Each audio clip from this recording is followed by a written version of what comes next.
lorsque Guy de Maupassant se décida à quitter Ajaccio, en septembre 1880, pour visiter le nord de l'île, deux chemins s'ouvraient à lui. L'un, au bord de la mer suivant le cordon littoral, et l'autre à travers les hautes montagnes du centre de l'île. C'est ce second chemin qu'il choisit de suivre. C'était, nous dit-il, un chemin qui serpentait sans fin, à mi-côte, au milieu d'impénétrables maquis, longeant des précipices où l'on ne tombe jamais, dominant des fleuves presque sans eau à cette saison, traversant des villages de 5 maisons accrochés comme des nids aux saillies du roc, passant devant des sources minces où boivent les voyageurs éreintés, et devant des croix nombreuses, annonçant qu'en cet endroit, un homme était mort. Le col que j'avais à traverser formait de loin une sorte d'entonnoir entre deux sommets de granit escarpés et nus. Les flancs de la montagne étaient couverts de maquis dont l'odeur violente me troublait la tête, et le soleil, encore invisible, se levant derrière les monts, jetait une teinte rose et comme poudreuse sur les cimes, où sa flamme semblait éclabousser, rejaillissait dans l'espace en longues gerbes lumineuses. Il marchait ainsi avec chevaux et mulets, 12 à 15 heures par jour sur des chemins de muletiers, taillés comme des saignées sur les flancs des massifs. Oh, qu'est-ce qu'il est joli ce petit pont! Et tu m'étonnes, tu as vu l'endroit? J'adore venir ici. Moi aussi. Pascal, je crois que ça fait partie des merveilles du monde. Je confirme. Regarde ces rochers. Ah, magnifique. C'est grandiose. Et Maupassant a dit que tout le monde n'était sans doute pas capable d'apprécier l'insaisissable et aride solitude de cette Scala di Santa Regina. C'est vrai. Et regarde-moi ça, toute cette roche piquetée par l'érosion, c'est sensationnel. Trop beau. Et dit tout, il écrit de la Corse, cette île sauvage est encore plus inconnue et plus loin pour lui que l'Amérique. Imagine, même si on peut les voir de temps à autre des côtes françaises. Et il dit que la Corse est encore un monde en chaos, que c'est une tempête de montagne que séparent les ravins étroits où roulent les torrents. Et il dit aussi que la Corse, c'est en fait une immense vague de granit toute recouverte de maquis et de hautes forêts de châtaigniers et de pins. Et en fait, la Corse sauvage, elle est restée telle qu'en ses premiers jours. C'est beau. Ah, oui. Oh. Ouais. Regarde un peu cette montagne fendue en deux. Wow. Elle n'est pas effroyablement belle. Tu as raison. Fière, chaotique, indomptée. Elle inspire des sentiments extrêmes et opposés, faits de fascination et d'inquiétude. Et tu vois, Maupassant, s'il était né un siècle plus tard, je pense qu'il aurait bien fait cinéaste. Ah, pourquoi pas? Eh oui, parce qu'il avait le sens, lui. Il y avait une vraie adéquation entre ses récits et le décor où l'action se déroule, comme dans un film. Il aurait arrêté ses récits, il aurait fait les scénarios. C'est vrai qu'avec de tels décors, il aurait pu faire des films de cow-boys ou même des films de bandits. Ah ouais, là je les vois bien, les bandits qui attendent cachés derrière les montagnes. Ou plutôt un film de berger, parce qu'ici on est quand même sur le sentier du transhumance, le long du Golo. Et les bergers, les hommes avec leurs bêtes, empruntaient ce défilé pour monter à l'intérieur des terres, là-haut, sur les pâturages fertiles du Niue. Ouais, c'est vrai que là c'est une route assez mystérieuse qui va rentrer dans le centre de la Corse. Cette Corse profonde qui est reculée, Corse cachée, âpre, farouche et indomptée. C'est celle qui forge les caractères et qui a fait les vrais hommes. C'est beau. Je vais peut-être me mettre à faire des récits. Ah oui, tu pourrais peut-être essayer. Ou pourquoi pas dans le cinéma. Ah, tu fais un bon acteur, toi. Ouais.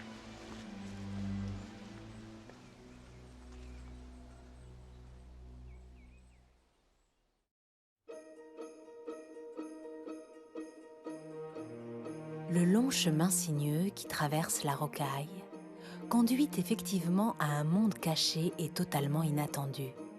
Une sorte de coulée verte suspendue aux nuages, où se réfugient durant l'été des hordes de chevaux et de bovins retournés à l'état sauvage.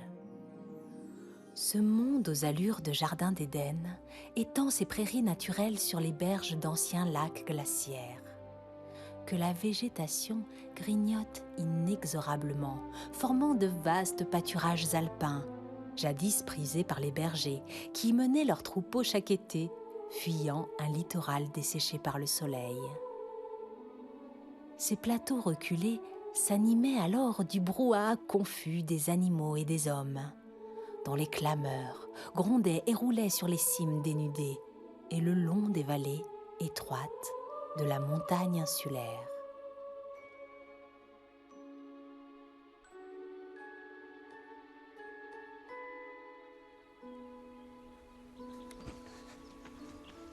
Nous y voilà, bergerie de Tilley. Regarde comme elles sont belles ces ruines. Et juste en dessous, l'enclos. Oh, c'est vrai que c'est joli là, en lisière de forêt comme ça. Ah ouais, il y a des bergeries, enfin en ruine, il y en a un peu partout dans les montagnes. Et elles signent un peu le mode de vie des gens et des bergers qui vivaient autrefois ici, puisque le Nioul, ça a toujours été une terre de bergers. Et lorsque Maupassant franchit le col de Verge, il arrive ici avec ses pisteurs. Puisque les pisteurs de l'époque, c'était des bergers. Oui, j'imagine qu'il ne s'est pas aventuré tout seul dans ces montagnes. Ah non, puisque la Corse au 19e, c'est l'aventure, une vraie aventure. Et en plus, il y a très peu de routes et elles ne sont pas si sûres. C'est sûr. Et en même temps, pour traverser les montagnes, il n'y a que des chemins muletiers. Donc lui, il s'est arrêté ici, parce qu'il aimait le contact. Et ici, il vivait une communauté avec leurs bêtes. Et lui, il adorait discuter avec les gens et puis en plus écouter les bergers qui leur racontaient en fait les histoires de ces montagnes, aussi des légendes. Ouais, et des histoires qui l'ont beaucoup inspiré dans ses récits, il faut dire. Eh oui. Mais en qualité d'aristocrate distingué, Guitou, ici dans le Nioul, ça n'a pas dû être une partie de plaisir. Pourquoi tu dis ça? Parce que je l'imagine là traverser les forêts avec plein de piquants, les buissons ardents, les genêts qui piquent. Puis lui avec sa moustache et puis sa redingote, ça a dû être la galère. Mais Polo, il n'avait pas la redingote.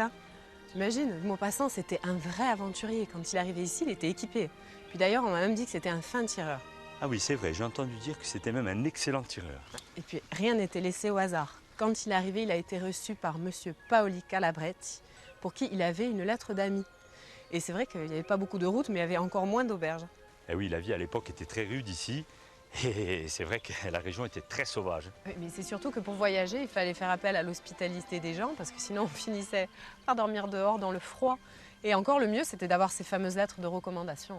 Et oui, et Maupassant, lorsqu'il a séjourné chez M. Paoli Calabretti, il aimait venir voir les bergeries et surtout discuter avec les bergers. Et ce qu'il aimait par-dessus tout, c'était aller à la chasse avec M. Paoli. Il aimait la gaieté, le gibier, la perdrix ou le lièvre.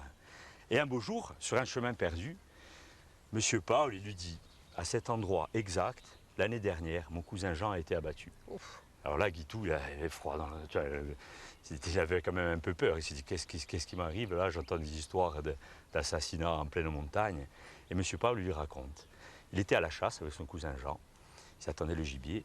Quand soudain, des boules sur le chemin, Mathieu, un habitant du village d'Albertach. Mathieu avait le fusil à la main, chargé. Et il commence à s'énerver, il faisait des gestes. Et il dit, oh Jean, c'est tout colimpaez et tidombo. Si tu montes au village, je te tue. Oula.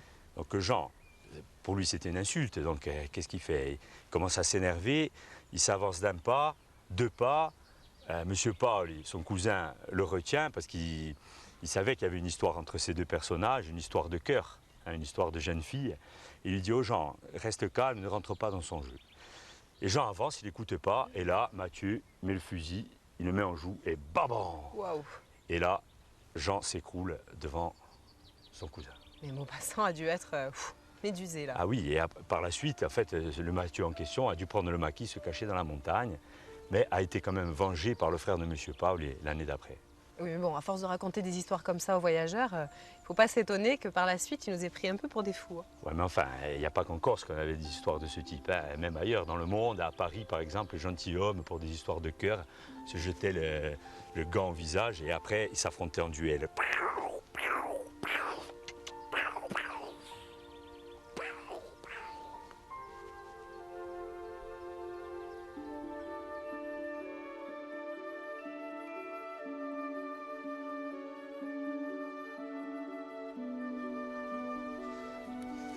Bien, d'ici on va avoir une belle vue. Et puis la vue, ça se mérite.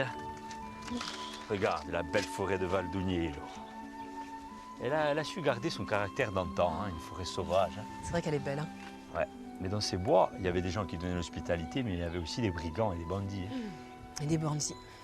D'ailleurs, il y en a un qui avait une histoire assez singulière. C'est le bandit Sainte-Lucie. Je connais pas. Non?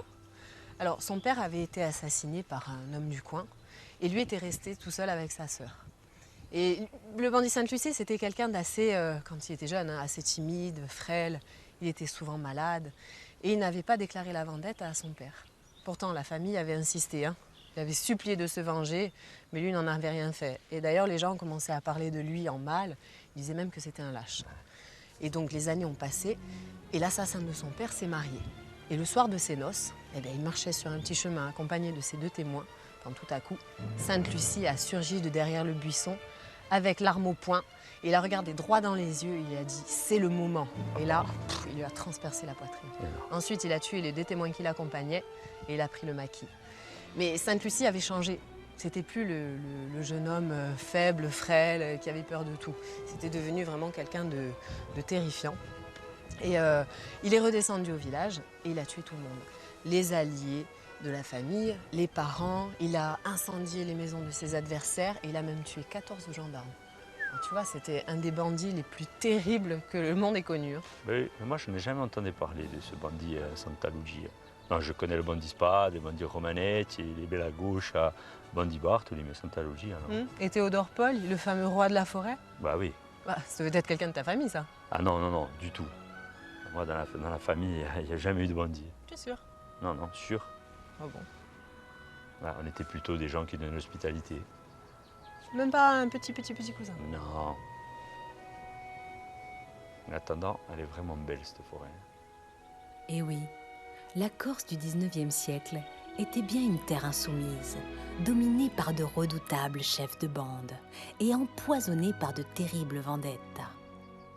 Et même si les duels étaient une coutume largement répandue, au-delà des mers, ils s'inscrivaient dans l'île dans une logique de vengeance qui impliquait rapidement des familles entières, sans épargner les femmes et les enfants, contribuant ainsi à véhiculer de la Corse l'image d'une terre barbare et cruelle.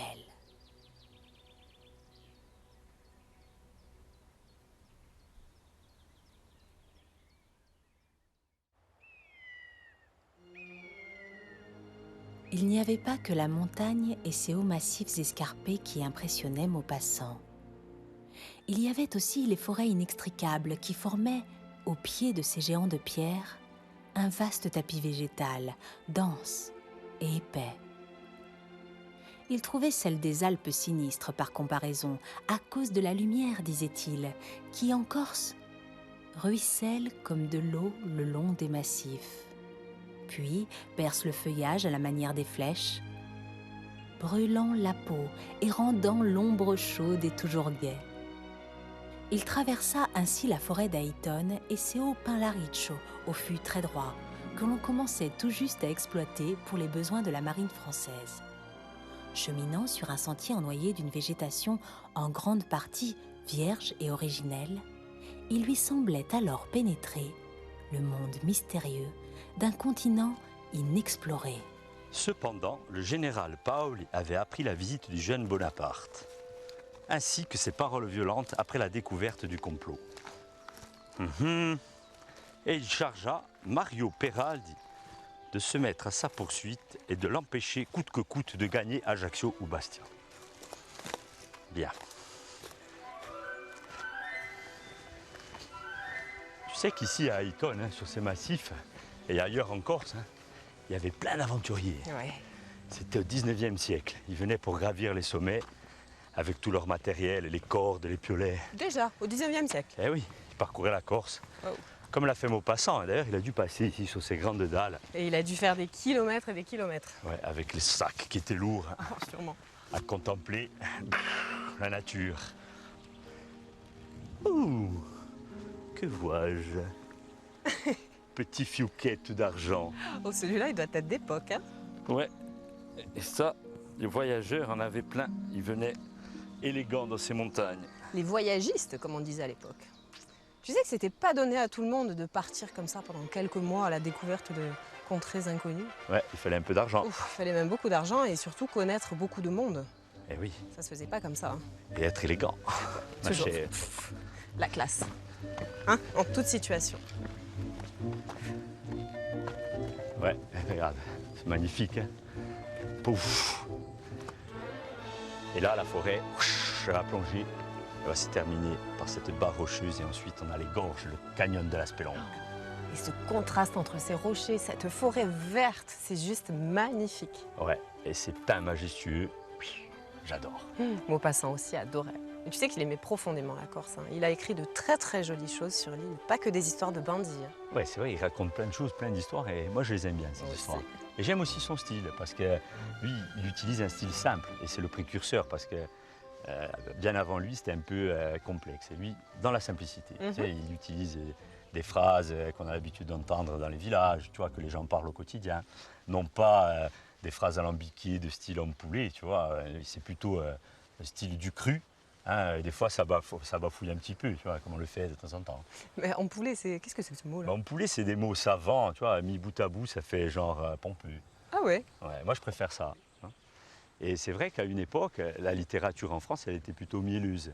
Hein, tu avais des romans en langue de rose, tu avais des discussions sous forme de prose, tu vois, c'était totalement irréaliste. Alors Ouais. qu'avec Maupassant, au contraire, c'est plus réaliste. Et moi, je préfère ça. Quand il arrive ici, c'est vrai que tu le dis, il a raconté d'histoires de bandits, mais il a écrit aussi des nouvelles. Et moi, j'en aime une particulièrement, hein, je l'adore. En fait, c'était un beau jour, hein, vous savez qu'avant Guitou, il partait un peu partout, il découvrait la Corse. Et il arrive ici, dans cette forêt d'Ayton. Et bien entendu, il rêvasse tout le temps. Donc il ne regarde pas, lui, il est pris par le temps, il ne regarde jamais sa montre. Et le soleil commence à se coucher, en forêt, il fait sombre. Et là, il s'inquiète un peu, mais il voit au loin une petite fumée qui se dégage d'une cheminée. Ouf. Donc il se dirige vers la petite chaumière, il va demander l'hospitalité. Donc il va toquer à la porte, et là, une vieille femme lui ouvre et l'invite à boire le thé. Okay. Et cette femme, elle parle français, elle est continentale, hein, mais elle vit en Corse, dans la forêt d'Ayton, depuis quelques années. Donc ils boivent leur thé, et ils commencent à discuter près de la cheminée. Et là arrive un vieux berger, qui n'est autre que le mari de cette vieille dame. Et Maupassant est très curieux, et lui, ça l'intéresse, hein, de voir comment on vit dans les montagnes corses, de voir s'il y a une différence avec le littoral, de voir s'il y a beaucoup de légendes, si on exploite la forêt, si on fait de l'agriculture, de l'élevage. Et à un moment donné, dans la discussion, eh ben, il apprend que cette dame est originaire de la même région que lui, de Lorraine, de Nancy. Ouf, quelle coïncidence. Il est étonné, il se dit, bon, j'arrive là, en pleine forêt d'Ayton, forêt perdue, à des milliers de kilomètres de chez moi, je rencontre quelqu'un de ma région. Bah dis donc. Donc il sympathise, et elle lui demande comment vont les gens là-bas. Et alors lui, il peut lui donner des nouvelles puisqu'il les connaît.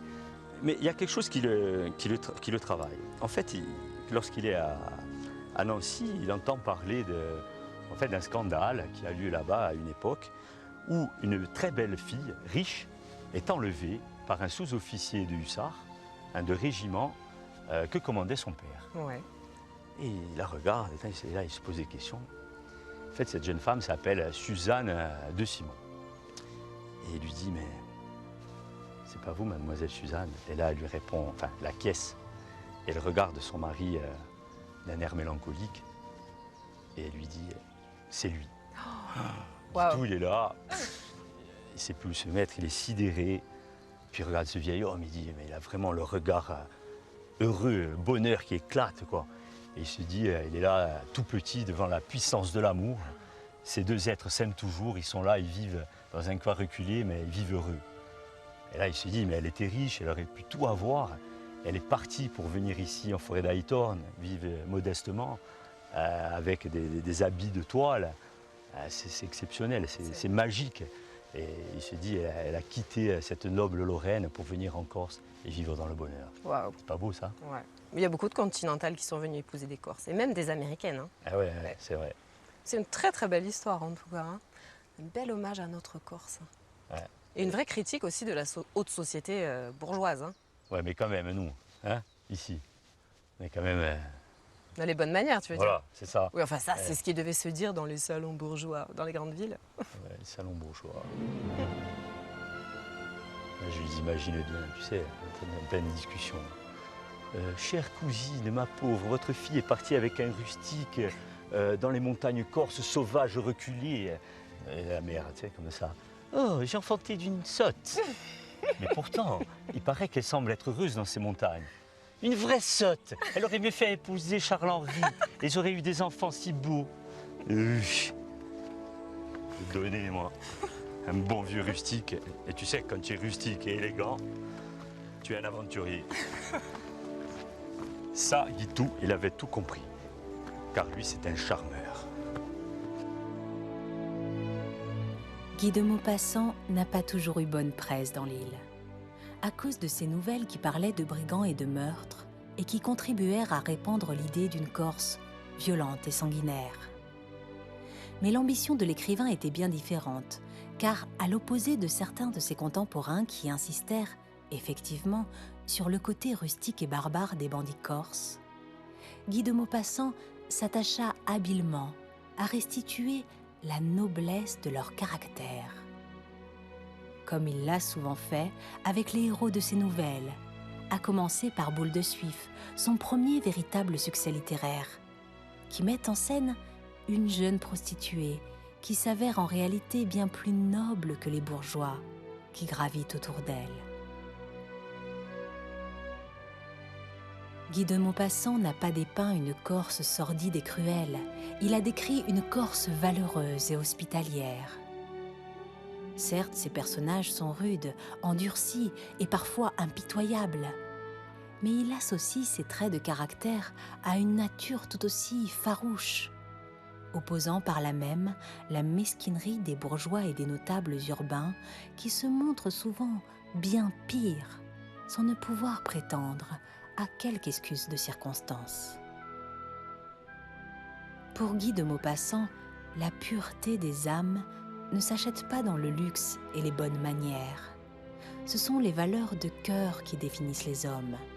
Et il confronte souvent les petites gens à la condition très rude, mais vaillants de cœur, à des nantis malhonnêtes, critiquant ainsi avec véhémence l'idéal bourgeois de son temps.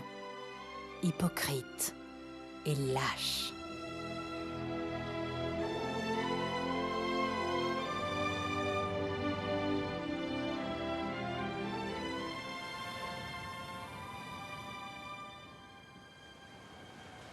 Quelques fleurs, une prairie, un ruisseau, puis de l'herbe. Où se coucher sans penser et sans autre bruit autour de soi que le flot de la mer et au loin le chant des moines.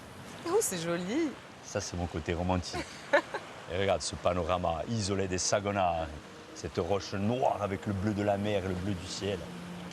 Les îles sanguinaires qui rougeoient au couchant. La fin du voyage de notre cher Guy de Maupassant. Il aura quand même passé 2 mois sur l'île. Ouais, nous, on l'a fait comme lui. On a voyagé à travers les montagnes corses. Et lui, dans son périple, il s'est vraiment inspiré de toute cette terre. Et il a même écrit des fantastiques textes. Et la Corse lui a porté chance dans sa carrière d'écrivain. Ouais, une carrière malheureusement écourtée, mais fulgurante. Ouais, mais en tout cas, ce bonhomme-là, ce monsieur, c'est un personnage. Hein. Et il aimait avant tout la vie. Hein. Il aimait, certes, écrire, hein, mais lui, ce qu'il adorait aussi, c'était se balader, aller discuter avec les gens, côtoyer les villageois, tu vois, apprendre les mœurs et coutumes. T'imagines, il est à Corbar, en Balagne, et après, il arrive, il longe la côte, il arrive au Calanque de Piane. Paysage somptueux. Ouais. Il monte dans le Nioul, rien à voir, la terre des bergers, la montagne. Et après, il redescend ici, à Ajaccio, aux îles Sanguinaires. Il a dû même arriver ici, se poser là, écrire une partie de ses œuvres. Et tout ça en charmante compagnie, hein, parce que lui, il aimait les femmes. Hein. Bien sûr. Ouais. C'était un personnage unique dans un décor fantastique. C'est beau, ça. Ouais. Ouais. Les îles Sanguinaires, quand même, ça marche toujours. Ah, c'est vrai qu'elles sont belles, ces îles sanguinaires, mon cher Paul. Belles et romantiques, avec leurs phares qui se détachent sur un ciel rosé par la tombée du soir. Elles qui marquent si joliment l'entrée du golfe d'Ajaccio, offrant en miniature un aperçu des montagnes insulaires, couvertes de forêts que traversent, comme des ossements de granit, les massifs acérés du centre de l'île.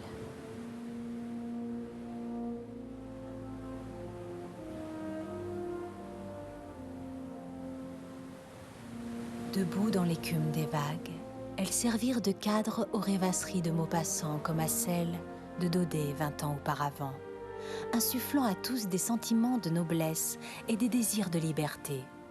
Car c'est cette nature, sauvage et indomptée, riche d'une authenticité vraie, qui troubla le plus l'écrivain de génie. Oui, la Corse est un décor extraordinaire, mais elle est aussi et surtout une terre magnifiée par les gens qui l'habitent. et qui ont, selon Guy de Maupassant, la sincérité pure de ceux que la société bourgeoise n'a pas pervertis. Ils peuvent être violents, haineux, sanguinaires avec insouciance, nous dit-il. Mais ils sont également hospitaliers, généreux, dévoués, naïfs, ouvrant leurs portes aux passants et donnant leur amitié fidèle pour la moindre marque de sympathie. N'y voyez pas là une réminiscence du mythe du banc sauvage, non. Il s'agit plutôt d'une déclaration d'amour, celle d'un homme déçu par son siècle, mais qui continue de regarder la vie avec sincérité et passion ardente. Et il avouera, à la fin de sa vie, que de tous ses voyages, celui en Corse fut son préféré.